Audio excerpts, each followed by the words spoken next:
Welcome to Illuminati Silver. We tell you the truth about silver. Today is Wednesday, the 12th of December 2018, and we're briefly covering the Conservative Party's decision to hold a vote of no confidence or confidence in British Prime Minister Theresa May. Without going into too much detail here, as it is covered quite extensively on our website, Theresa May's negotiated settlement with the EU, which was due to be voted on in Parliament yesterday, was not brought before the House. She cancelled it. As we predicted in past videos and articles, it eventually became clear to the British Prime Minister that she would not win the vote. So she decided not to have it, but promised to try and renegotiate the deal with the EU, which basically gave her short shrift and told her that deal or no deal. The frustration within her own party has therefore led members to petition the Conservative 1922 Committee, or if you like, men in a smoke-filled room, for a vote of confidence in the Prime Minister, which is being held today. There needed to be 48 out of the 315 Conservative MPs to trigger a confidence vote, and this threshold was reached. The vote will take place between 1800 and 2000 hours GMT today, and the result will be declared shortly afterwards. To survive the vote, the PM needs 158 to vote in her favour. If she achieves this, then no further challenge can be mounted for 12 months. However, for her to truly be seen as victorious, she really does need as many votes as possible above this figure.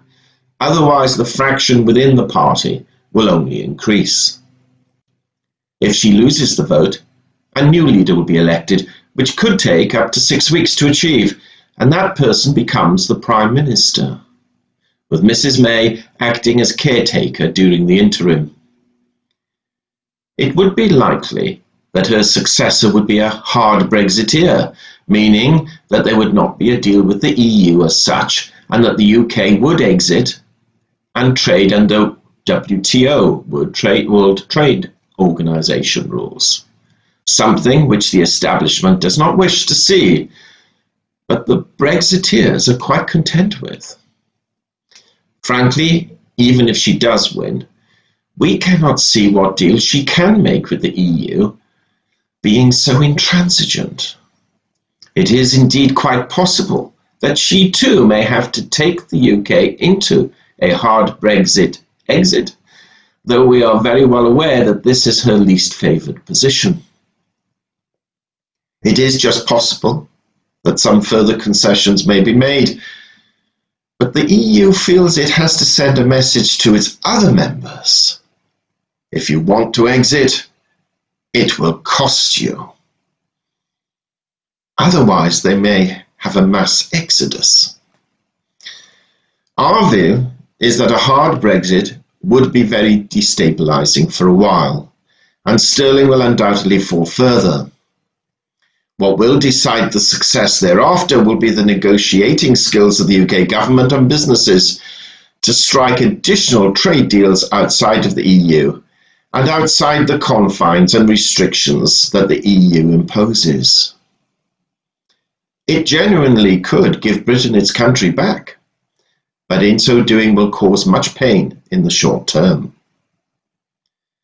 Gold is currently standing at £990 an ounce, up from £900 only a couple of weeks ago, and silver stands at £11.64, almost £1 an ounce up from the same period. The vote this evening will impact those prices further. If May loses, sterling will fall as uncertainty abounds. If she wins, it will strengthen a little, but again, much then depends upon what she can negotiate thereafter. Exciting times ahead for the British and the EU, while the United States tackles the rather sedentary and calming political environment of the White House. Yes, that was a pun. We hope you have found this video interesting and informative, and if so, please give it a thumbs up and share it on social media. Please ensure that you have subscribed to our channel and press the bell sign so that you are notified of any future videos. Also, kindly visit our website at illuminatisilver.com, and if you haven't already done so, please subscribe as a free or paying member for regular email updates and offers. Disclaimer: Illuminati Silver owners come from a background of banking, international wealth management, and economics. Having now retired from these worlds, we are not qualified to give investment advice. Therefore, this and other productions must not be deemed to be giving such advice and merely represent the personal views of its owners.